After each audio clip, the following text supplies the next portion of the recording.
자, 이번 강의는 민법 핵심 요약입니다. 10번에 걸쳐 가지고 요약을 하는 건데, 이때까지 기본 강의 때는 16번에 걸쳐서 우리가 강의를 했거든요. 그거를 이제 거의 뭐 반으로 줄이는 거니까 그야말로 이제 핵심만 하는 거고, 그러니까 어느 정도 기본에 대해서 정리가 좀 돼 있는 분들을 전제로 하는 거죠. 뭐 작년에 뭐 2차에 떨어지셨다든지 하여튼 민법에 대해서 기본적인 이해는 좀 있어야 됩니다. 그래서 빠른 속도로 시험에 나올 만한 것만 집중적으로 강의를 하도록 하고, 뭐 특별한 건 없습니다. 제가 그 기본 강의서 여기서 이제 쭉 순서대로 펼쳐 나가면서 이 부분이 이거는 출제가 유력하다 이런 식으로 강약을 조정해 가지고 이제 하도록 하죠. 결국 민법은 이런 거죠. 우리가 이제 시험이 어렵다고 하는 것은 판례가 어렵게 출제가 된다는 건데, 판례를 우리가 나누면은 A급, B급, C급, 의외타 뭐 이렇게 이제 나눌 수가 있지 않습니까? 그럼 여러분들이 요거 위주로 먼저 정복을 하셔야 되겠죠. 그리고 여기서 이제 출제가 좀 되면은 그것을 우리가 이제 어려운 문제라고 하거든요. 근데 여러분들이 대충 요 정도는 공부하셔야 됩니다. 그래야지 한 80점 정도 받는 게 보장이 돼요. 그래서 이런 거는 나중에 외우고 마지막에 외우고, 지금 여러분들은 이제 요거 위주로, 그다음에 모든 그 법학 과목의 기본은 조문이죠. 그래서 여러분들이 조문은 어떤 식으로든 뭐 대한법률 그 뭡니까 대법원에 들어가면 조문 같은 거 다 있잖아요. 조문은 여러분들이 딱 옆에 어떤 식으로든 펼쳐놓고 항상 관련되는 조문을 먼저 읽어보셔야 됩니다. 조문 자체가 출제되는 경우도 굉장히 많고, 이제 그 조문을 우리가 해석할 때 대법원에서 해석하는 걸 우리가 판례라 그러지 않습니까? 그래서 이제 중요한 판례 위주로 쭉쭉 봐 나가시면 되겠습니다. 자, 뭐 바로 강의 시작해 보죠.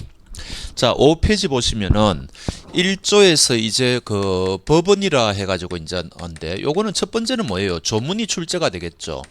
법률의 규정이 없으면 관습법에 의하고 관습법의 규정이 없으면 조리에 의한다, 이거 아닙니까? 조문 자체가 출제가 될 수가 있고, 그럼 여기서 우리가 첫 번째 알 수 있는 게 판례는 법원이 아니라는 거, 이거 한눈에 알 수가 있죠. 여기 없으니까. 그 다음에 그 5페이지 제일 밑에 나오는 거 법원조직법 8조이죠. 요거는 예외죠. 제일 밑에 법원조직법 8조 상급법원에 세입한다는 하급심을 기소한다. 요거 이제 파기환송된 사건은 재량을 부리면 안 되지 않습니까? 그럼 계속 핑퐁 게임이 될 거니까. 그래서 요거 법원조직법 8조는 어렵게 그런 게 이제 조금 전에 말씀드린 C급입니다. C급. 요런 거는 아실 분들만 아시고 그렇게 이제 넘어가면 되는 거죠.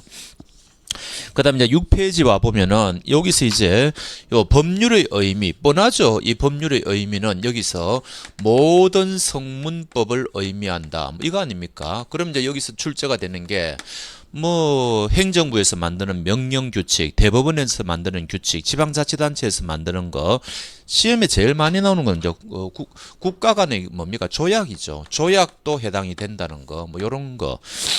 그 다음에 그 헌법재판소에서 결정을 하면은 법률하고 똑같은 효력을 가지죠. 그러니까 여기 판례는 법원이 아니라 그랬는데 헌법재판소 결정은 요거는 또 법원이 되는 거죠. 이런 것들이 이제 출제가 될 겁니다. 그게 6페이지에 있습니다. 그 다음에 대통령이 하는 긴급명령이라는 게 있거든요. 요거는 이제 헌법에 있는 건데, 요것도 헌법에 보면 법률하고 똑같은 효력을 가지니까 이것도 법원, 여하튼 모든 성문법의 총칭을 이야기한다. 요거를 약간 꼬아서 낼 때는 어떻게 출제하는 거니까 요런 거를 실질적 의의 민법이다, 요렇게 이야기하죠.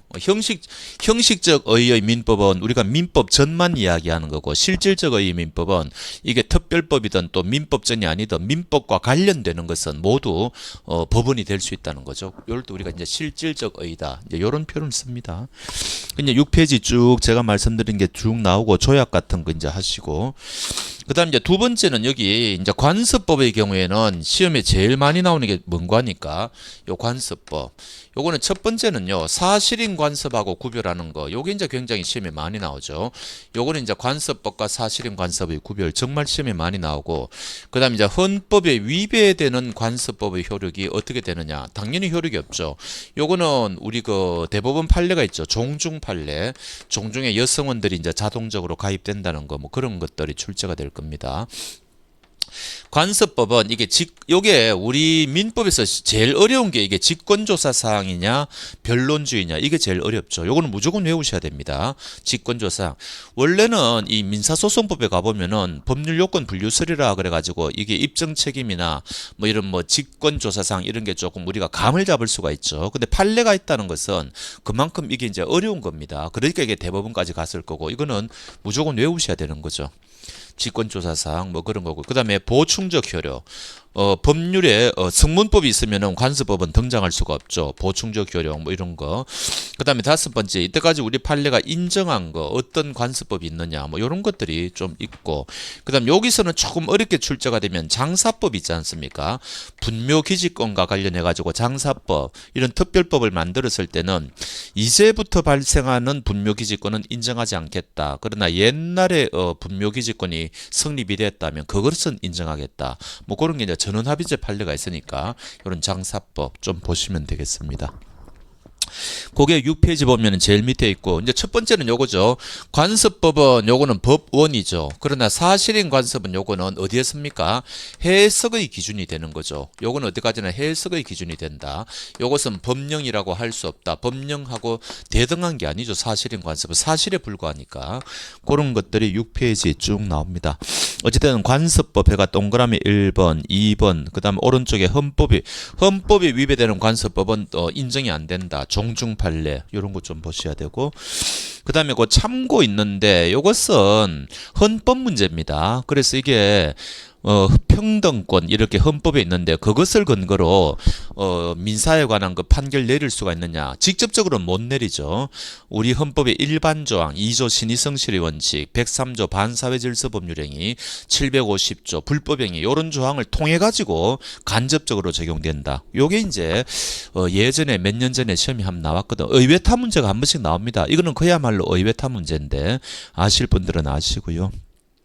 분묘기지권, 니은번이 중요하다고 말씀드렸고, 뭐 나머지는 우리가 쭉쭉 특히 물권법에 이제 관련되는 좀 판례가 있지 않습니까? 다 넘어가시면 되겠습니다. 그래서 사실인 관습 넘어가시고 8페이지 보면은 관습법과 사실인 관습은 정말 중요하죠. 요게 이제 시험의 단골 문제니까 요거는 꼭 아셔야 되고, 그다음 요게 좀 곤란한 게 있습니다. 관습법은 이게 직권조사 사항인데 사실인 관습은 직권조사 사항이다. 이런 판례도 있는 반면에 이게 직권으로 안 하고 변론주의 대상인데 이런 판례가 다 있습니다. 모순되는 판례가 다 있습니다. 그 요거는 요것도 맞고 요것도 맞다 이렇게 할 수밖에 없습니다. 우리 입장에서는 그렇게 나중에 그 제일 밑에 있죠. 직권조사 여부 그런 말씀드렸고 그 다음에 3번 보충적 4번 직권조사상 5번에 이게 위헌 이게 요것도 의외타 문제인데 이게 헌법 문제라고 할 수 있는데 우리가 이제 위헌 법률 심판할 때 이때 이 법률의 의미가 뭐냐 이거거든요. 근데 대법원은 뭐라고 이야기했는가 하니까 요거는 국회가 만드는 법률만 의미하니까 관습법은 대상이 될 수가 없다 그랬어요. 근데 헌법재판소는 뭐라고 했는가 하니까 관습법도 위헌 법률 심사의 대상이 된다 그랬거든요. 법률에 규정이 없을 때는 관습법도 헌법재판소 위헌 심사의 대상이 되는 거 아니냐 이겁니다.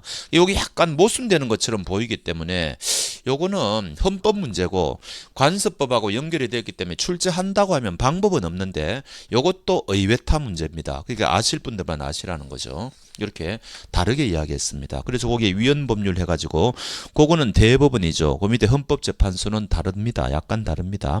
관습법도 헌법재판소는 헌법소원 심판 대상도 된다 그랬고 위헌 법률 심판 대상도 된다 그랬거든요. 여기 지문에는 그게 없는데.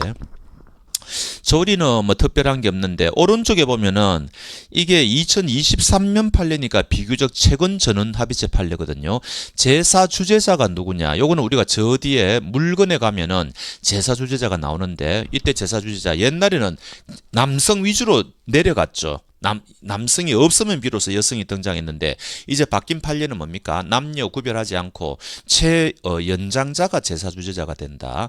제사를 주재할 거 뭡니까? 자격이 있다는 거 아닙니까? 요 판례가 바뀐 지 얼마 안 되고 명색이 전원 합의체니까 아실 분들은 아실 필요가 있습니다.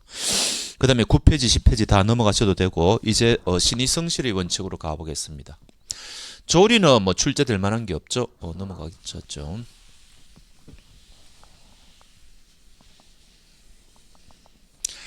그다음에 이제 2조 신의성실의 원칙은 요거 본격적으로 들어가기 전에 서론적인 의미에서 각종 권리를 이제 분류하는 게 시험에 간혹 나올 때가 있거든요. 이때 권리를 분류하는 방법 중에서 제일 시험에 나올 만한 게 형성권입니다. 그래서 형성권은 여러분들이 이제 별도로 알아두실 만하다 뭐 이런 이야기죠. 그래서 거기 보면 제일 밑에 형성권 해가지고 일방적으로 해도 법적 효과가 발생하니까 단독행위라 그러잖아요. 그다음에 일방적으로 하니까 상대방의 동의나 성낙 같은 게 필요 없죠. 뭐 그런 거고요. 그래서 일방적으로 하니까 법정주의입니다. 누가 이런 권리를 가지는지는 법에서 다 요건이나 이런 거를 정해 놓았죠. 그다음에 형성권 행사할 때 우리가 저 민법 총칙 뒷부분에서 단독 행위는 원칙적으로 조건이나 기한을 붙이지 못한다. 그거 생각하시면 됩니다. 5번이 어렵죠. 이게 이제 그 채권법에 임대차 같은 데 있고 물권법에도 약간 있는데 한글로는 청구권이라고 되어 있는데 해석을 해보면 형성권이라는 거죠. 차이점은 청구권은 상대방이 협력을 해줘야 되잖아요. 근데 형성권은 상대방의 협력이 필요가 없죠. 일방적으로 하면 되니까. 그게 이제 대표적인 게 무슨 여러분들이 지상권에 가보면 지상물 매수 청구권이 있잖아요. 그런 것들이 형성권입니다. 그래서 그런 것들 감을 좀 잡아 놓으셔야 되고. 그 다음에 형성권은 일방적으로 하니까 너무 오랜 기간 시간이 지나서 행사하면 안 되니까 권리 행사 기간이 있죠. 대표적인 게 뭡니까? 형성권에서 대표적인 게 취소권이죠. 그래서 이 취소권의 경우에 취소권의 행사 기간이 있지 않습니까? 요거를 우리가 뭐라 그래요? 제척 기간이라 그러죠. 요거는 소멸시효가 아닙니다. 제척기간과 소멸시효의 차이점은 또 우리가 소멸시효에서 보면 되고요. 그래서 146조의 규정이 있죠. 그럼 만약에 규정이 없으면 어떻게 됩니까? 이때 우리 판례는 10년이라 그러죠. 규정이 있는 것은 규정대로 하면 되고 그 다음에 규정이 없는 것은 우리 판례는 소멸시효 채권하고 똑같이 10년으로 봅니다. 그 다음에 그 니은번은 이러한 권리는 그냥 반드시 소를 제기할 필요가 없고 내용 증명 같은 거로 보내도 되잖아요. 권리 재판 이외의 방법으로도 행사해도 되는데 근데 이제 시험에 단골로 나오는 게 여기서 반드시 소를 제기해야만 되는 게 이게 유일한 게 재산법이 하나 있죠. 이게 바로 뭡니까? 이제 이거는 채권법에 있지만 채권자 취소권 내용은 잘 모르셔도 되는데 이 채권자 취소권이 어디에 또 나오는가니까 허위 표시에 또 나오죠. 108조에. 그래서 채권자 취소권의 개념 정도는 아셔야 됩니다. 그리고 이 채권자 취소권은 반드시 소를 제기해야 된다. 이것은 비록 채권법 문제지만 여기 앞부분에서 그냥 출제가 가능한 문제입니다. 그래서 요 정도는 알아놓으실 필요가 있습니다. 거기에는 채권자 취소권 기억번에 있죠. 출소기간 소를 제기해야 된다. 요거 꼭 아셔야 됩니다. 그 다음에는 나머지는 뭐 쭉쭉 넘어가셔도 되고요. 이제 본격적인 신의성실의 원칙 가보죠. 이건 지워버리겠습니다. 그 다음 이제 2조 이제 신의성실의 원칙이 나오는데 첫 번째는 뭐예요? 일반론이죠. 일반론에서 제일 중요한 거는 요게 직권조사 사항이라는 거. 이거 정말 시험에 자주 나오죠. 변론주의 대상이 아니라는 거. 왜냐하면은 신의성실의 원칙은 강행법규이거든요. 그러니까 요거는 반드시 판사가 직권으로 조사해야 된다. 뭐 이런 겁니다. 그 다음 두 번째는 신의성실의 원칙에서 부수적 주의 의무라는 게 발생할 수가 있죠. 그래서 예를 들면은 뭔가를 알릴 의무, 그 다음에 뭔가를 설명할 의무, 뭐 이런 거 있지 않습니까? 그 다음에 상대방의 뭐 재산 가리킨 거를 보호할 의무, 세산, 생명, 신체 이런 거, 이런 것들이 신의성실의 원칙에서 이제 발생할 수가 있다. 그래서 이런 의무들은 뭡니까? 법에 보면 이런 게 있을 수가 있죠. 계약서 보면 또 이런 게 있을 수가 있죠. 근데 만약에 그렇지가 않다면 우리 판례는 뭐라고요? 조리상 또는 관습상 이런 게 발생한다. 이런 거 아닙니까? 여기서 말하는 조리가 뭐예요? 요게 바로 신의성실의 원칙이죠. 그래서 이것도 굉장히 중요한 판례죠. 이런 주의 의무는 어디에서 발생하느냐? 법령, 계약, 관습 또는 조리에서 발생한다. 그러면 예를 들어 가지고 고지 의무가 있는데 이거를 고지하지 않았다. 이렇게 되면 어떻게 되죠? 이 사람은 부작위에 의한 사기를 친 거죠. 기망행위를 한 겁니다. 따라서 110조가 적용되어서 상대방은 기망당했다는 것을 이유로 취소가 가능하죠. 그래서 이런 뭔가를 알려줄 의무, 고지 의무 같은 거는 나중에 110조 사기하고도 이제 연결이 된다. 그런 겁니다. 이런 것들은 이제 여러분들이 외우셔야 되는 거죠. 그게 바로 어디에 있는가 하니까 13페이지에 있습니다. 거기 1번 개념 같은 거는 뭐 별로 적용이 시험이 안 되고요. 그럼 동그라미 3번에 보면은 요 신의성실의 원칙은 모든 법에 다 적용이 된다고 보시면 됩니다. 가족법, 그 다음에 뭐 공법 이런 데도 신의성실의 원칙은 다 적용된다. 이런 것들이 키포인트죠. 그 다음에 14페이지 넘어가 보시면 직권조사 사항 나오고요. 그 다음에 그 밑에 보면은 보호 의무, 숙박업자, 그 다음에 사용자와 근로계약관계 있는 자, 병원도 시험에 간혹 나오죠. 수술만 잘해줘서 되는 게 아니고 환자의 재산을 보호해야 될 의무가 발생한다. 뭐 이런 거.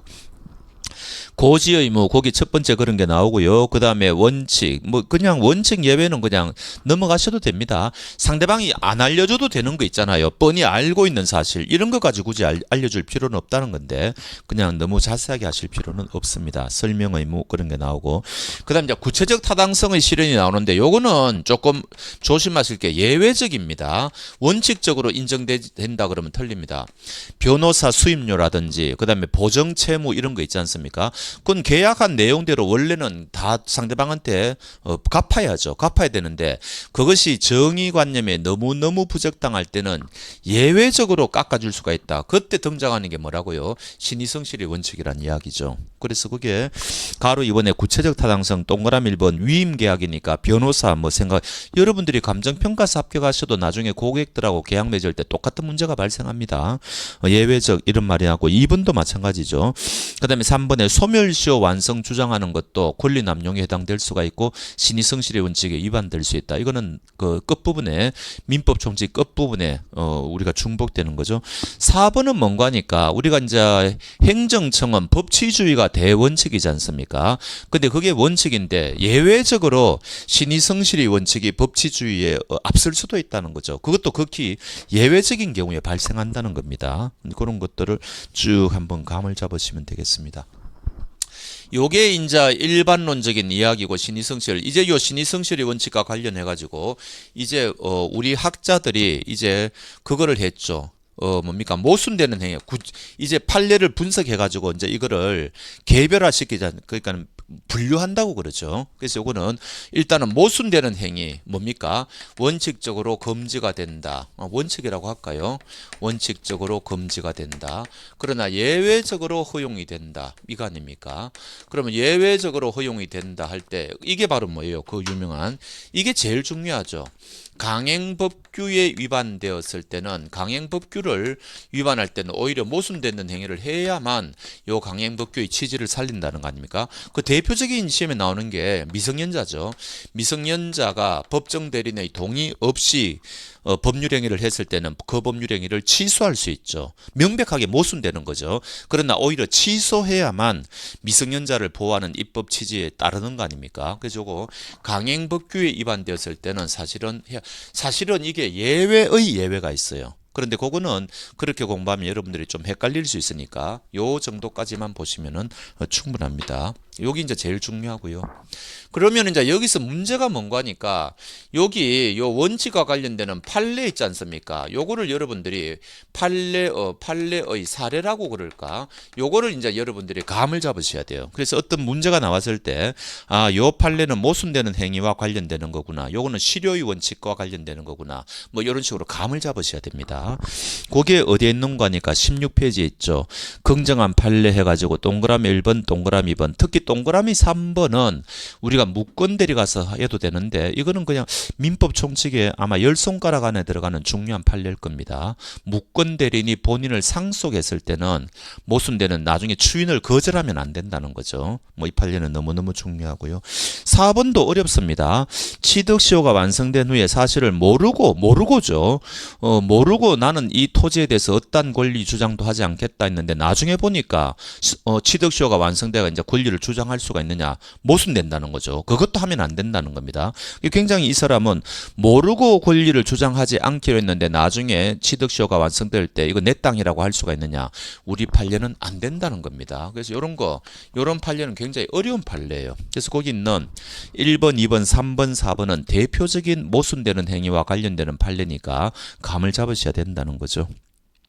그다음 부정한 판례 동그라미 1번, 2번도 마찬가지죠. 상속 개시 아버지가 사망하기 전에 나는 상속 포기하겠다 이거 안 됩니다. 상속법은 당연히 강행 규정이죠. 안 되거든요. 그럼 나중에 아버지가 막상 돌아가시니까 이 사람이 상속 받겠다고 할 수가 있느냐? 된다는 겁니다. 강행법규에 위반되는 것은 오히려 모순되는 행위를 해야 된다는 거죠. 그래야 그 가족법의 취지를 살린다는 거 아닙니까? 요 정도 보시면 되고. 그다음 이제 실효의 원칙. 요거는 이제 모순되는 행위하고 거의 똑같은 거예요. 요건 이제 당신의 권리는 실효되었다. 왜냐하면 이 사람이 모순되는 행위를 했기 때문에 실효되었다. 뭐 이런 거 아닙니까? 그래서 A라는 사람이 어떤 권리가 있는데 요 권리를 상대방 B에게 장기간 행사하지 않았다. 요것만 가지고는 문제가 없죠. 자기 권리를 행사 안 하든 자기 마음이니까. 근데 문제는 상대방이 요 사람의 권리 불행사에 대해서 신뢰가 형성이 되어버린 거죠. 아, 저 사람은 권리를 행사 안 하는구나. 이렇게 이제 믿고 있었는데, 그런데 이 사람이 이 행사하지 않던 이 권리를 느닷없이 행사하더라는 겁니다. 이때 이 사람의 권리 행사는 보호가 되느냐 이거 아닙니까? 이때 우리 판례는 이럴 경우에는 요것보다는 요게 더 보호돼야 된다는 거죠. 그럼 어느 정도가 돼야 장기간이 이거 실효되었다고 할 수가 있느냐? 그거는 이제 판례마다 다릅니다. 케이스 바이 케이스예요. 그래서 요거는 외워야 되는 건 아니고, 이때 이 권리가 어떤 권리입니까? 여기 이제 시험에 자주 나오는 게 항소권과 같은 권리도 마찬가지다. 해제권과 같은 권리, 요게 이제 뭡니까? 형성권이잖아요. 형성권도 실효의 원리가 적용이 된다. 항소권, 형성권 이런 권리도 실효될 수 있다. 뭐 이런 게 굉장히 어려운 판례인데 외우셔야 되죠. 그다음 또 하나가 뭐예요? 해고 무효 확인의 소죠. 해고 무효를 확인할 수 있는 권리. 무효라는 것은 이거는 소멸시효의 대상이 아니죠. 그러나 요거는 상대방이 신뢰가 형성이 되어버리면 이제 해고 무효 확인의 소를 제기해봐야 당신의 권리는 실효되었다. 이렇게 이제 판결 받는다는 이야기입니다. 그래서 이때 어떤 권리가 실효의 원칙의 대상이 되느냐, 그 다음에 요건이 뭐냐, 뭐 이런 거 아닙니까? 그게 17페이지에 있습니다. 긍정한 판례 동그라미 1번 동그라미 2번 말씀드렸고, 그 다음에 부정한 판례는 인지 청구권은 실효의 대상이 안 된다는 거죠. 이거는 천륜이니까 뭐 그런 거 외우셔야 되고, 그다음 2번은 뭐예요? 아무리 상대방한테 장기간 권리를 행사하지 않았다 하더라도 상대방이 신뢰가 형성이 안 됐다면은 이 사람 권리는 행사가 가능하다는 이야기죠. 거기 이제 동그라미 2번 판례고, 그다음에 동그라미 3번이 제일 중요합니다. 요거는 케이스 문제로 출제가 가능해요. 충분히. 그러니까 이제 A라는 사람이 뭔가 토지가 있는데 여기 한전 측에서 불법으로 송전선을 설치했다는 거 아닙니까? 그러면 이 사람은 당연히 철거해 달라고 할 수가 있는데 이 사람은 권리를 행사 안 했습니다. A가 B에게 이 토지를 매도해 가지고 얘가 새로운 소유자가 됐다는 거죠. 그래서 얘가 이제 한전을 상대로 우리가 송전선 철거해 다오 214조 소유권에 의한 방해 배제 청구권, 213조 토지 반환 청구권 뭐 이런 걸 얘가 행사했을 거 아닙니까? 이때 A가 요 한전을 상대로 장기간 권리를 행사하지 않았다. 요게 B의 권리 행사에 얘가 고려돼야 되느냐 이거 아닙니까? 우리 판례는 고려되지 않는다는 거죠. 요 사람이 장기간 권리 행사하지 않은 것은 요 사람의 권리 행사에 고려 사항이 아니다. 요게 이제 아마 출제가 될 겁니다. 그게 어디에 있는 거니까 동그라미 3번입니다. 그래서 요 판례는 꼭 한번 알아놓으시고 또 케이스 문제로도 출제가 가능하다. 그것을 강조드립니다. 요게 그 다음에 실효의 원칙이죠. 그 다음 세 번째는 뭡니까? 요거 지워버릴게요.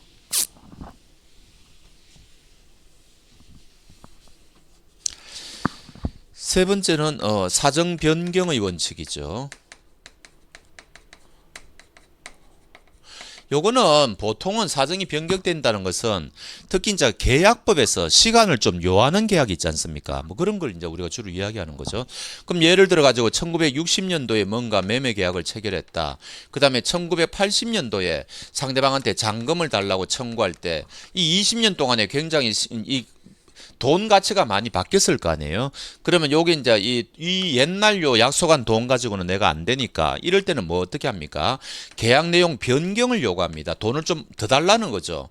요거를 이제 상대방한테 청구했을 때 상대방이 올려주면 문제가 없는데 거절했을 때 이때 비로소 사정이 많이 바뀌었다는 거죠. 돈 가치가 너무너무 바뀌었으니까 이때 이거를 이유로 이 매매 계약을 해제할 수가 있느냐 이거 아닙니까? 그 옛날 판례는 이게 안 된다는 건데 이제는 일정한 요건을 갖추면은 된다는 거 아닙니까? 그래서 이제는 그 요건이 뭐냐? 이때 여기서 말하는 사정은 어떤 사정입니까? 객관적 사정을 의미하는 거죠. 주관적 사람마다 사정은 다 다르니까 그거는 이제 고려할 수가 없고 객관적 사정이 고려돼야 된다. 그다음 여기서 말하는 사정 변경은 현저하게 바뀌어야 되죠. 요거는 거래 계약 당사자가 두 사람 다 예측이 불가능할 정도로 바뀌어야 됩니다. 한 사람이라도 예측이 가능했다. 합리적인 사람이 있었다. 그러면 안 되는 거죠. 둘 다 도저히 예측할 수 없는 객관적 사정이 변경되었을 때는 이 계약에 대한 해제가 가능하다. 여기 이제 사정 변경의 원칙이죠. 근데 요거는 개별 규정이 있습니다. 여러분들이 그 공부하시다 보면은 특히 이제 이게 채권법의 개별 규정이 좀 있는 편인데 우리가 이게 시험 대상이 아니지 않습니까? 그러니까 논외로 하고 개별 규정이 이게 없을 때 이야기하는 겁니다. 이때 이제 우리 판례가 사정이 바뀌었다는 걸 이유로 해가지고 계약을 해지할 수 있느냐 이 이야기죠. 우리 판례는 있다는 거 아닙니까? 자, 그러면은 거기 사정 변경의 원칙 의 해가지고 요건에 보시면은 제가 동그라미 1번 있고요. 그 다음에 넘겨보시면 18페이지 기억번에 이때의 사정은 객관적 사정을 말한다. 이런 게 중요하죠. 디귿번은 당사자들에게 계약 성립의 기초가 된 성립의 요것도 조금 출제가 됩니다. 당사자들이 계약 성립의 기초가 된 사정이 바뀌어야 됩니다. 당사자들이 계약의 기초로 삼지 않은 사정, 어느 일방 당사자가 변경에 따른 불이익이나 위험을 떠안기로 한 사정, 이런 것들은 당연히 포함되지 않겠죠. 뭐 그런 이야기고요. 그 다음에는 2번도 마찬가지죠. 그러한 사정의 변경이 당사자에게 책임 없는 사유로 돼야 된다. 그 다음에 3번 계약 내용대로의 구속력을 인정한다면 신의 측에 현저히 반하는 결과가 생겨야 된다. 그럴 경우에는 이제 비로소 계약을 해지할 수가 있다. 요런 하여튼 우리 판례가 요건을 갖추면은 해지할 수 있다는 데 의미가 있습니다. 옛날에는 이게 부정이 됐는데 판례가 바뀌었다는 거 아닙니까? 이제 그 정도로 보시면 되고. 그럼 이제 긍정한 판례, 부정한 판례가 있는데 이것도 요 사정 변경의 원칙과 관련해서 이제 외우셔야 되는 거죠. 하나는 첫 번째는 뭐예요? 뻔하죠. 요게 건보정입니다. 이거는 이제 쉽게 말하면 불특정 채무를 보정하는 거 아닙니까? 불특정 채무. 근데 이게 아니고 이 양자를 비교해 가지고 특정 채무를 보정하게 되면은 어떻게 되느냐? 요거 이제 불특정하고 특정 채무의 차이점을 아셔야 되죠. 불특정 채무는 이 채무가 앞으로 얼마나 더 올라갈지 알 수가 없죠. 근데 이 사람이 중간에 퇴직을 했다는 거 아닙니까? 중간에 퇴직을 했을 때 이럴 경우에 은행하고 회사하고 당자 대월 계약을 요 임원이 이제 보증을 쳤는데 퇴직해 버렸다. 이게 여기서 말하는 사정 변경에 해당할 수가 있느냐 이거 아닙니까? 요거는 맞다는 거죠. 해지가 가능하다는 거죠. 근데 요거는 뭡니까? 해지가 안 된다는 거죠. 차이점은 요거는 불특정, 요거는 특정, 요런 차이가 있습니다. 왜냐하면은 요 경우에는 조금 전에 말씀드린 것처럼 채무가 얼마만큼 올라갈지 모르니까 이때는 이 퇴직한 사람을 보호해야 되죠. 근데 요거는 이미 이 사람이 보증을 할 때 얼마다 금액을 확정지었다면은 이거는 이 사람이 약속을 지켜야 된다는 겁니다. 이때는 은행을 더 보호해야 된다는 거죠. 그래서 시험에는 불특정, 특정 요거를 이제 좀 보셔야 되고.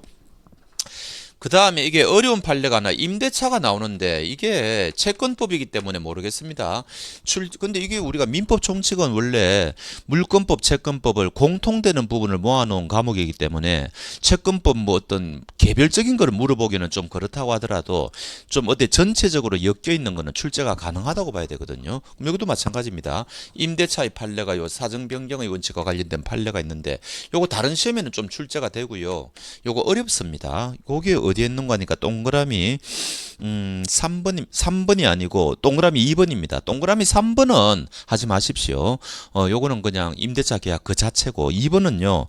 2번도 임대차 계약인데 두 사람이 임대인하고 임차인이 처음에 계약을 맺을 때 우리 앞으로 어떤 일이 생기더라도 임대료 올리지 말자 이렇게 특약을 냈다는 거죠. 근데 이제 시간이 지나가지고 너무너무 사정이 현격하게 바뀌었을 때 임대인은 임차인에게 임대료를 올려달라고 할 수가 있느냐 이 이야기잖아요. 우리 판례는 된다 그랬습니다. 근데 이게 왜 어려운 판례인가니까 보통은 임대차 관련 그 판례를 보면 우리 판례가 사회적 약자인 임차인을 보호하는 쪽으로 돼 있거든요. 근데 이거는 임대인을 보호하는 겁니다. 그래서 이거 이제 우리가 별도로 외우지 않으면은 여러분들이 틀릴 가능성이 있다. 그렇게 이제 말씀을 드리는 거죠.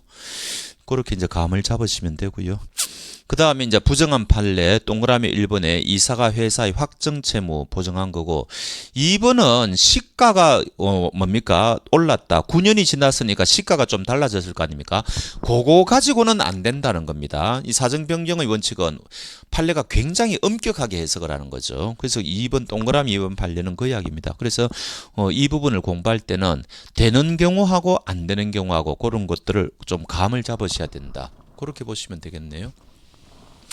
그 다음 이제 2조하고 관련돼 가지고 또 하나가 뭡니까?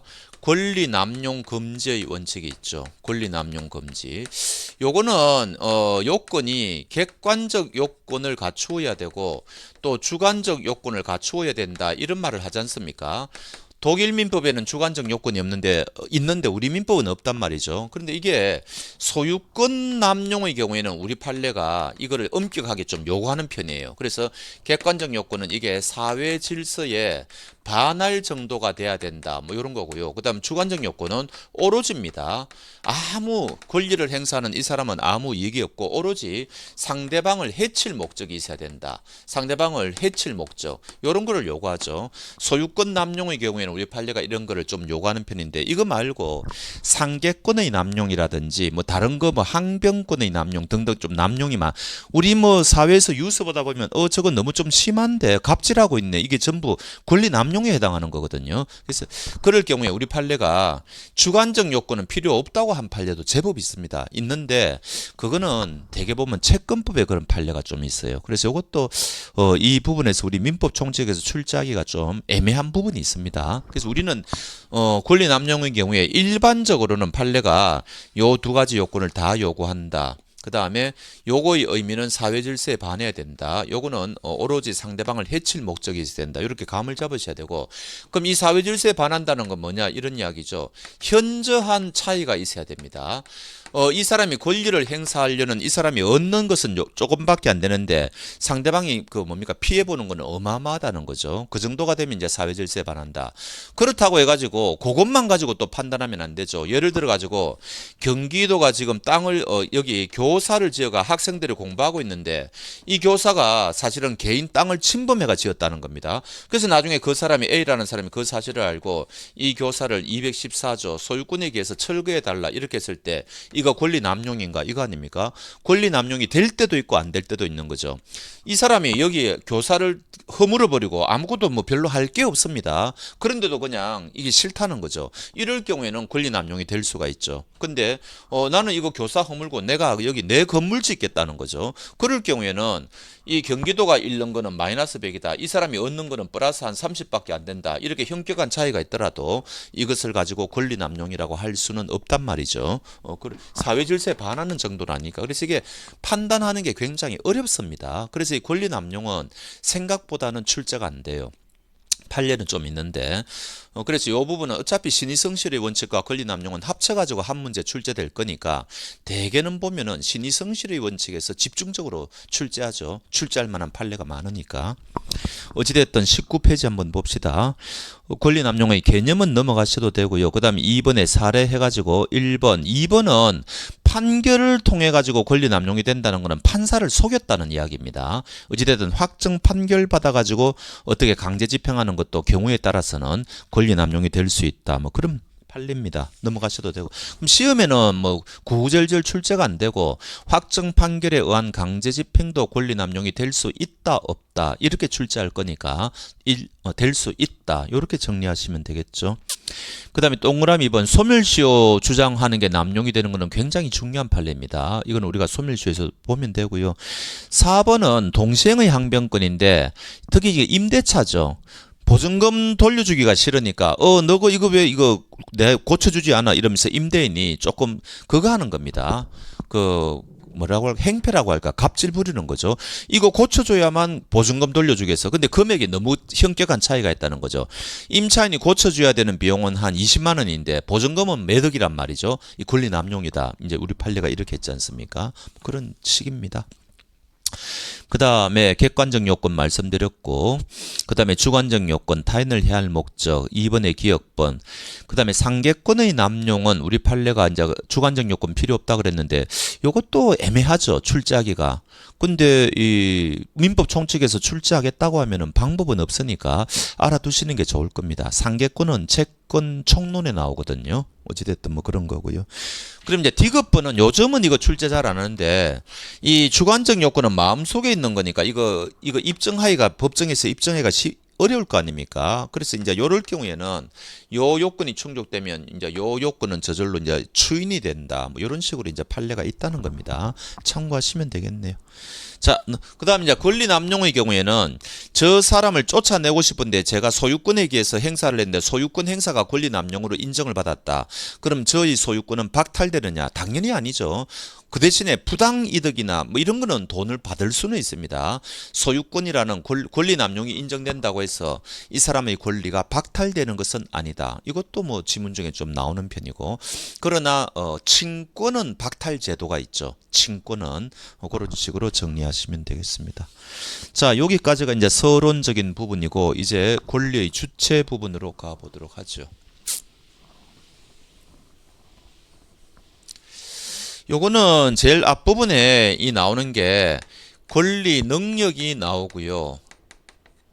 그 다음에 의사 능력이 나오고, 그 다음에 세 번째 행위 능력이 나오고, 그 다음에 네 번째 책임 능력이 나오는데 요거는 채권법 이야기니까 우리 시험에 낼 수가 없죠. 근데 요 이제 세 가지는 우리가 민법 총칙에서 공부하는 거 아닙니까? 요거는 언제 써먹는 겁니까? 요거는 법률 행위를 할 때 써먹는 거죠. 특히 계약 체결할 때 이 사람이 자기의 의사 표시를 판단할 수 있는 능력이 있어야 된다. 근데 이거는 입증하기가 어렵죠. 그래서 아예 행위 능력이라는 제도를 만들어 가지고 획일화 시켜버리는 거죠. 19살 그러면은 이 사람이 아무리 천재라고 하더라도 너는 뭡니까 혼자서는 법률 행위를 할 수가 없어 이렇게 막아버리는 거 아닙니까? 그래서 요거는 이제 포인트가 뭔가 하니까 요 권리 능력의 경우에는 태아가 이제 요거 출제가 될 건데 요거는 아마 케이스로 출제될 가능성이 굉장히 높죠. 왜냐하면은 권리 능력은 사람 아니면 법인만이 권리의 주체가 될 수가 있는데 그러면은 태아는 원칙적으로 권리 주체가 될 수 없다는 거 아닙니까? 근데 우리 민법은 예외적으로 개별적 보호주의다 그래가지고 네 가지 경우에는 태아를 보호하겠다. 요 네 가지를 여러분들이 외우셔야 되지 않습니까? 근데 대개 보면은 이 네 가지는요. 그 다음 페이지 나옵니다. 넘겨보시죠. 그 24페이지 오고 오른쪽에 25페이지가 있는데 동그라미 1번, 2번, 3번, 4번입니다. 불법 행위를 당했습니다. 이 능동적인 게 아닙니다. 수동적이에요. 당했다는 거죠. 그 다음 2번에 상속을 받습니다. 역시 수동적이죠. 그 다음에 세 번째 유정을 받습니다. 유언에 의한 정려를 받는다. 그 다음에 4번에 인지를 받습니다. 전부 수동적이에요. 태아가 능동적인 건 없습니다. 그래서 여기가 여러분들이 네 가지를 외울 때 그래서 계약을 체결할 권리는 없다는 거. 요게 판례지 않습니까? 특히 이제 요 판례는 정려 계약이죠. 그래서 태아가 어머니를 법정 대리인으로 하더라도 원래 태아에게는 법정 대리인 제도가 없는데 설령 했다 하더라도 이야기입니다. 했다 하더라도 만약에 어머니가 태아를 대리해가지고 정려 계약을 체결했다면은 나중에 태아는 태어나가지고 그거를 정려 받을 수가 있느냐, 수정할 수가 있느냐, 받을 수가 있느냐, 우리 판례는 안 된다는 거죠. 요 정려 계약 자체가 이제 무효기 때문에 그렇다. 그거 아닙니까? 그런 것 좀 보셔야 되고. 태아를 먼저 하고 이제 일로 넘어가죠. 그래서 이 권리 능력은 자연인 아니면은 법인만이 권리의 주체가 된다. 요거는 이제 34조에 나오잖아요. 요거는 이제 자연인은 3조 살아있는 동안은 권리와 의무의 주체가 된다. 뭐 그런 거겠죠. 그러면 태아의 경우에는 케이스로 나올 가능성이 크다는 거는 A와 B가 지금 요 사람이 아버지다. 요 사람이 어머니다. 그 다음에 이 B가 C라는 태아를 지금 임신 중이다. 이거 아닙니까? 그리고 이 아버지 A는 지금 D라는 직계 존속이 지금 살아있다. 이제 요런 거를 보통 케이스를 내놓고 그런데 어느 날 갑이라는 사람이 교통사고를 일으켜가지고 요 사람이 가해자고 요 사람이 피해자가 되어가지고 요 사람이 이제 사망했다는 거 아닙니까? 그럼 이때 이제 여러 가지 법적인 문제가 발생할 건데 요 사람이 재산을 상속받을 주로 이제 상속을 갖고 많이 묻죠. 이때 상속 그럼 얘는 당연히 상속받을 수가 있죠. B는 태아가 상속받을 수가 있느냐 이때 이제 요 네 가지 경우에 태아가 상속받을 수가 있지 않습니까? 그럼 태아도 상속받을 수가 있다. 그럼 두 번째 문제는 뭐예요?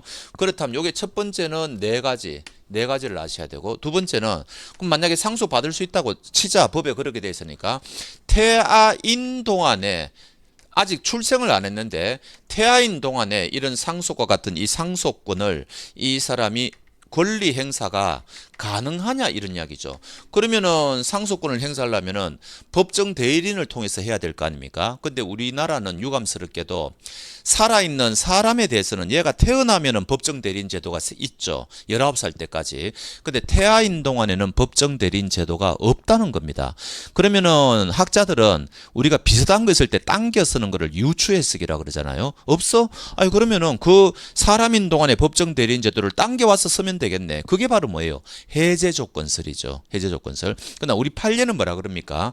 당겨 쓸 수 없다는 거죠. 우리 판례는 이거를 뭐라 그래요? 정지 조건설이라고 그러죠. 결론은 뭡니까?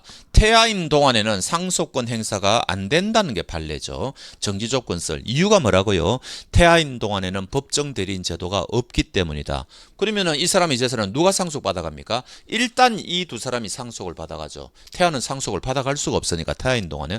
근데 나중에 태아가 태어났다. 그럼 처음부터 이제 얘에게 상속권이 있다고 인정을 해주지 않습니까? 그러면 태아는 이 할아버지를 상대로 상속 회복 청구권을 행사해가지고 물론 어머니를 통해서 하겠죠. 어머니는 이제 얘가 태어났으니까 법정 대리인이 생겼으니까 어머니를 통해서 상속 회복 청구권을 행사하면 되고 만약에 태아가 사산을 해버렸다. 그럼 그대로 가면 되는 거죠. 요게 이제 판례가 말하는 정지 조건설이고 요거는 태아에게 불리하다고 일반적으로 평가를 합니다. 왜냐하면은 할아버지가 일단 먼저 상속을 받아가 버리니까 상속받은 재산을 소비할 수가 있지 않습니까? 그런 의미에서 요거는 태아에게 불리하다. 요런 거를 우리가 정지 조건설 요런 식으로 해가지고 이 케이스 문제에 대한 감을 좀 잡으셔야 됩니다.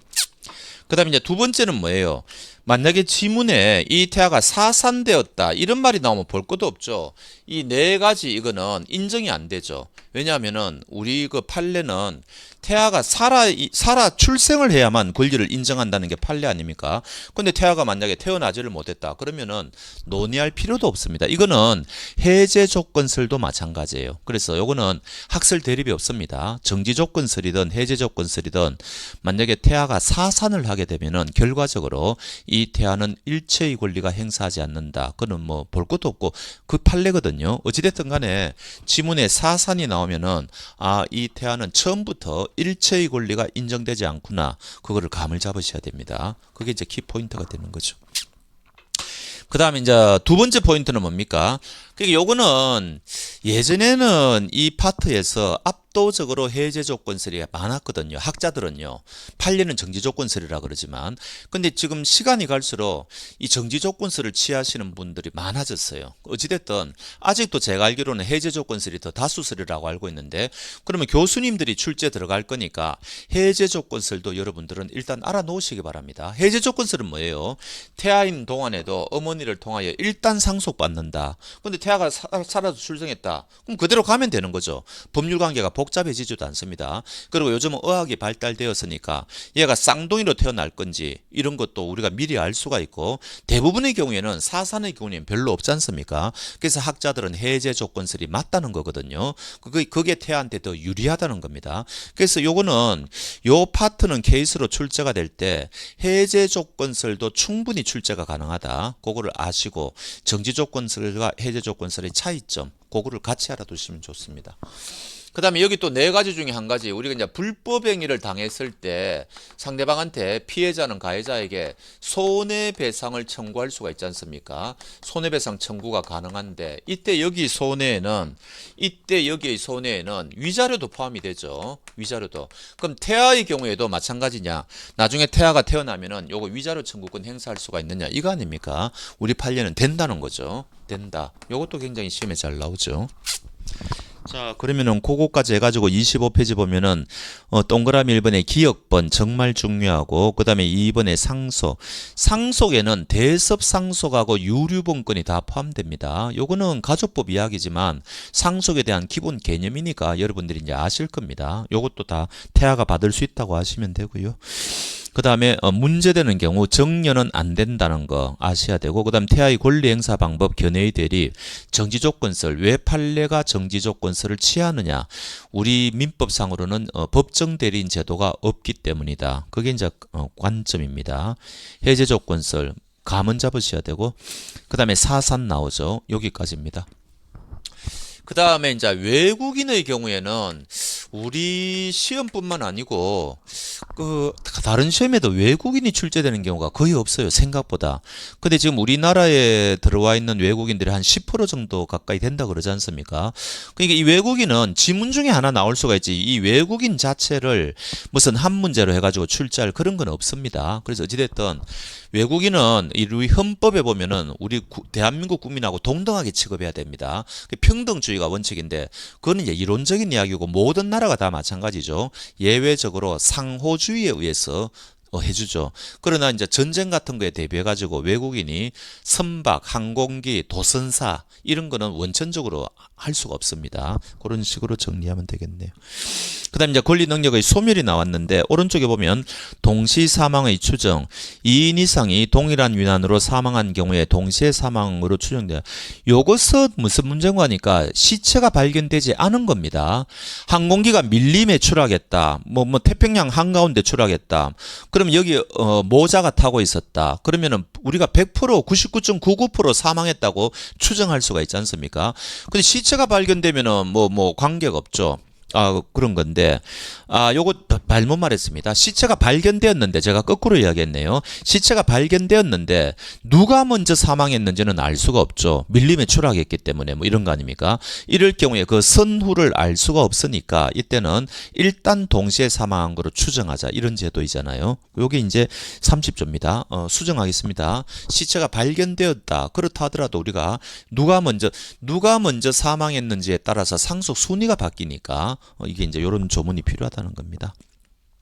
그 다음 이게 이제 어려운 게 2번의 기억번입니다. 이런 경우에도 대습상속이 인정되느냐? 대습상속은 먼저 사망해야 돼요. 아버지가 아들보다 먼저 사망했을 때 손자가 아버지 자리에 올라가서 상속받을 수가 있느냐? 이런 문제거든요. 요건이 먼저 하니까, 뭔가 하니까 아버지가 할아버지보다 먼저 사망해야 되는데, 이때 우리 판례는 동시에 사망했다 하더라도 대습상속은 추정된다 그랬죠.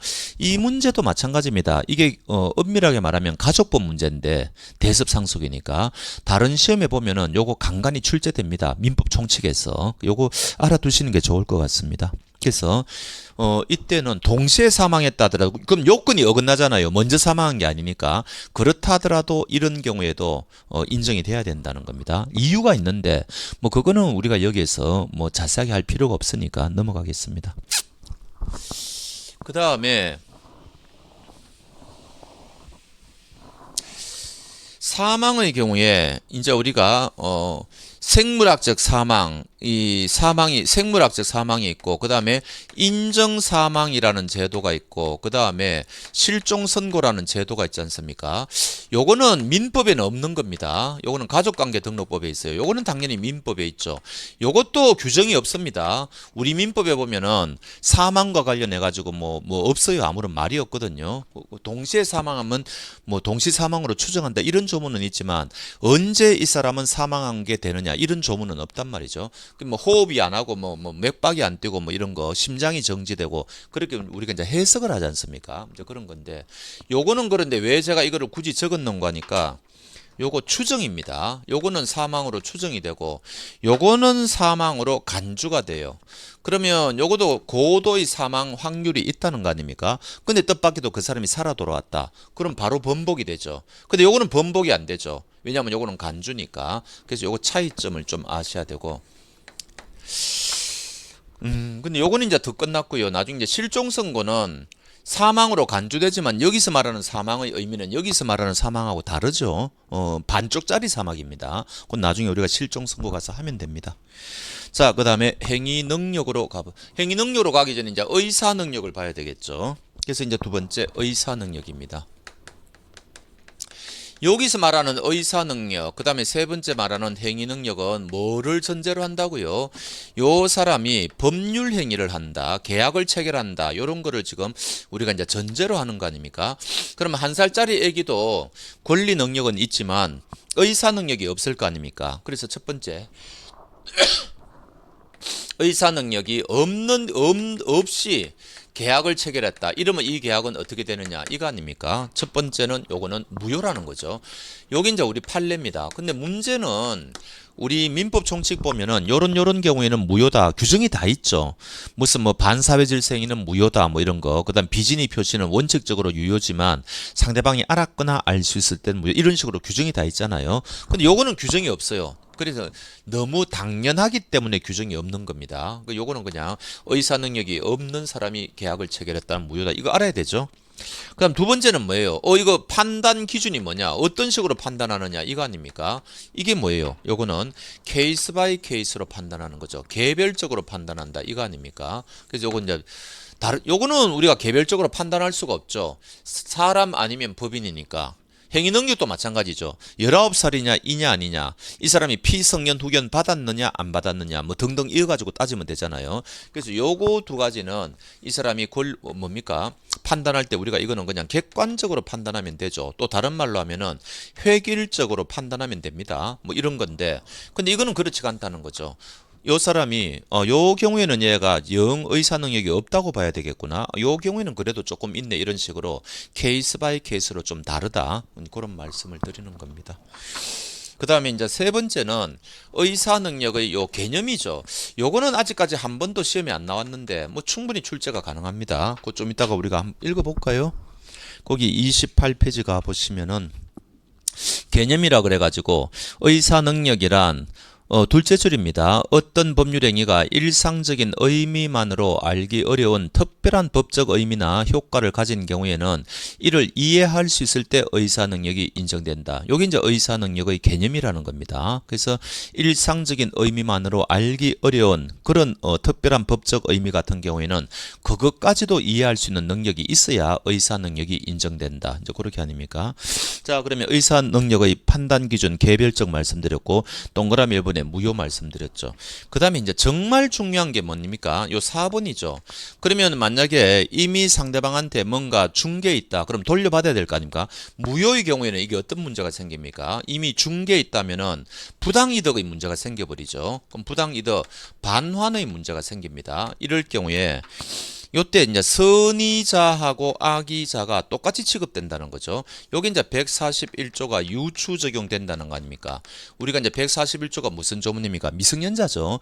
미성년자는 계약이 취소되었을 때 부당이득 돌려줄 때 선의자하고 악의자하고 구별하지 않고 현존 이익만 돌려주면 되잖아요. 그 규정을 우리 판례가 의사 무능력자 반환 범위할 때 여기 유추 적용된다. 여기 이제 우리 판례지 않습니까? 요게 유추 적용된다. 이게 정말 중요하죠. 요게 중요하고 뭐 요것도 당연히 중요합니다. 요거는 생각보다 출제가 안 돼. 그래서 의사 무능력, 의사 능력의 경우에도 케이스로도 충분히 한 문제가 출제가 될 수 있고 박스형 문제로도 다른 시험에 많이 출제가 되었습니다. 그래서 요 정도는 꼭 아셔야 된다. 그거를 말씀드립니다. 그러면 이게 의사 무능력자도 자기가 의사 무능력이란 걸 입증하는 게 쉽지가 않겠죠. 법정에서. 그러면 또 이게 입증이 되면 이제 상대방이 예측하지 못한 피해를 보지 않습니까? 따라서 아예 획일화시킬 필요가 있다. 그래서 우리가 행위 능력이라는 건 뭐예요? 의사 능력을 획일화시킨 제도다. 이런 이야기죠. 객관화했다. 그래서 이제는 미성년자, 피성년 후견인, 뭐 피한정 후견인 이렇게 따지지 않습니까? 자, 그래서 29페이지 보면은 미성년자는 19살인데 이때 우리가 기간 계산할 때 우리가 오늘 돈 빌려줬는데 일주일 후에 갚는다. 그건 오늘 넣으면 안 되죠. 이미 오늘은 많이 지났기 때문에. 그러나 나이 계산할 때는 태어난 날을 넣어주죠. 그래서 예외적으로 초일을 산입한다. 요거 나이 계산할 때 기간 계산법도 굉장히 이제 출제를 많이 하지 않습니까? 그것도 알아놓으셔야 되고. 거기 29페이지 밑에 있습니다. 그 다음에 그 위에 의제라는 말은 이게 무슨 말입니까? 성년 의제. 의제라는 말은 간주라는 말하고 똑같습니다. 성년으로 이제 간주. 미성년자도 부모의 동의를 받으면은 혼인할 수가 있죠. 따라서 혼인을 해버리면은 성년자가 됩니다. 성년자가 된다는 말은 무슨 말입니까? 이제 혼자서 모든 것을 다 결정할 수 있다는 거죠. 임대차도 자기가 혼자 결정하고 뭐 이런 겁니다. 그 다음 이제 미성년자 행위 능력으로 가보겠습니다. 자, 그럼 이제 우리가 여기 행위 능력으로 이제 왔는데 여기서 이제 우리가 첫 번째 볼 거는 뭡니까? 이제 이게 이제 미성년자라는 이야기죠. 그다음 두 번째가 뭐예요? 뭐 피성년 후견인, 피한정 후견인 뭐 이런 거 봐야 될 거 아닙니까? 그럼 미성년자의 경우에는 아직 판단 능력이 부족하니까 얘가 법률 행위를 할 때는 뭐를 해야 된다는 이야기입니까? 원칙적으로 법정 대리인의 동의를 받아야 된다. 이거 아니에요? 그럼 동의가 필요하다. 이때 우리가 동의 같은 거를 우리가 뭐라고? 이걸 우리가 단독행위라 그러지 않습니까? 단독행위, 일방적으로 하는 거다. 근데 모든 의사표시는 이 단독행위를 했다는 말은 여기 이제 이 사람이 의사표시를 일방적으로 했다는 거 아닙니까? 이 의사표시는 명시적으로 하면은 아무런 문제가 없겠죠. 근데 묵시적으로 할 수가 있느냐? 여기 이제 키포인트지 않습니까? 요게 이제 대부분의 의사표시는 묵시적으로 할 수 있다. 이것도 시험에 참 많이 나오죠. 동의뿐만 아니고 우리가 무슨 추인을 한다, 뭐 등등 해가지고 취소한다, 뭐 등등 굉장히 민법에는 일방적으로 하는, 일방적이 아니더라도 내가 뭐 계약을 체결할 때 청약을 한다, 뭐 이런 것들이 다 의사표시이잖아요. 이때 이게 묵시적으로 가능하냐? 우리 판례 다 된다 그랬죠. 주변 정황으로 봐가지고 이제 정황하고 합쳐지는 겁니다. 저 사람이 침묵을 지키고 있는데 아, 저거는 명시적으로 의사표시 를 한 거하고 비슷하구나 이렇게 인정이 되면 이 사람은 이제 의사표시를 한 게 되잖아요. 이것도 시험에 너무너무 많이 하죠. 나중에 이게 복대리 가면은 안 됩니다. 안 되는 게 하나 나와요. 옵스텔 사건인데 그때는 우리 판례가 복대리를 선임할 때는 반드시 본인의 명시적인 승낙이 있어야 된다. 이런 판례가 하나 있잖아요. 그건 나중에 이제 복대리 가서 하면 되고 일단 요거는 시험에 압도적으로 많이 나오니까 그렇게 하시고. 하나 여기서 또 하나 말씀 안 드렸네. 지금 의사 무능력자 행위는 무효라 그랬지 않습니까? 요 무효에 대한 입증 책임이 누구에게 있느냐? 이거는 거의 매번 시험에 나오는 것 같아요. 요 입증 책임. 이게 무효라는 말은 이 사람이 법률 효과를 부정하는 거 아닙니까? 그럼 그 부정하는 사람이 입증을 해야 되죠. 이게 왜 무효인지 요건이 있을 거 아닙니까? 그래서 무효 사유에 대한 요건은 그 무효를 주장하는 사람이 입증을 해야 됩니다. 이거는 여기 의사 무능력뿐만 아니고 우리가 민법 총칙 공부하다 보면 무효가 굉장히 많이 나오는데 모든 무효가 다 똑같아요. 저 뒤에 비진이 표시도 마찬가지고. 그래서 시험에 지문에 보면은 거의 매번 출제됩니다. 이게 이제 무효라면은 해가 2번 해가지고 이거 누가 입증해야 되느냐 무효 사유를 이런 식으로 요것도 미리 알아놓으면 좋죠. 요것도 마찬가지고 의사표시는 모든 게 다 묵시적으로 가능하다. 일단 외우시면 됩니다. 자, 그러면 만약에 원칙이 법정 대리인의 동의다. 그럼 예외가 있다는 이야기 아닙니까? 예외적으로 혼자서 할 수 있는 게 이게 또 여러분들이 막 외워야 되죠. 우리 민법에 여러 가지가 나오지 않습니까? 이제 외우셔야 되고. 그다음에 또 하나 골치 아픈 게 이 법정 대리인의 동의를 받아야 되는데 이거 위반했을 때는 이거 어떻게 됩니까? 이때는 취소권이 부여가 되죠. 이때는 미성년자에게도 취소권이 부여되고 법정 대리인에게도 부여가 되는데 요 취소권이 부여되었는데 요 취소권을 이 사람이 행사를 하면은 이게 어떻게 됩니까? 저 뒤에 140조부터 146조가 또 이제 여기 들어오죠. 그럼 여기 이제 146조가 취소권의 행사 기간. 그다음에 이제 제일 시험에 많이 나오는 거는 145조죠. 그다음 143조도 마찬가지인데 요거는 일반적인 추인이고 요거는 법정 추인입니다. 추인은 뭔가니까 이 사람이 여기 취소권을 포기하겠다는 거고 요거는 법에서 너는 취소권 포기했다 이거 인정하는 거잖아요. 간주하는 거죠. 그래서 145조 특히 요 뒷부분하고 요 앞부분을 연결해 가지고 또 이제 케이스 문제로 많이 내고 또 케이스가 아니더라도 단답형으로도 많이 내죠. 그래서 요 부분 공부하실 때는 저 뒷부분을 같이 공부하셔야 됩니다. 왜냐하면 요 뒤에 부분은 취소의 통칙이죠.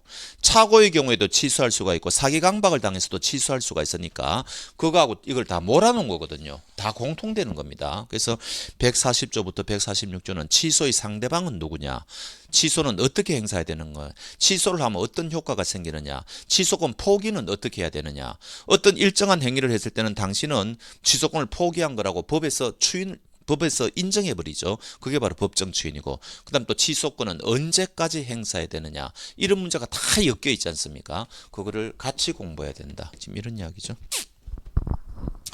그게 30페이지에 있습니다. 5조 그 위에 동그라미 1번 2번 법정 대리인의 동의 2번에 1번에 묵시적이라는 말이 나오죠. 제 이야기가 그 이야기입니다.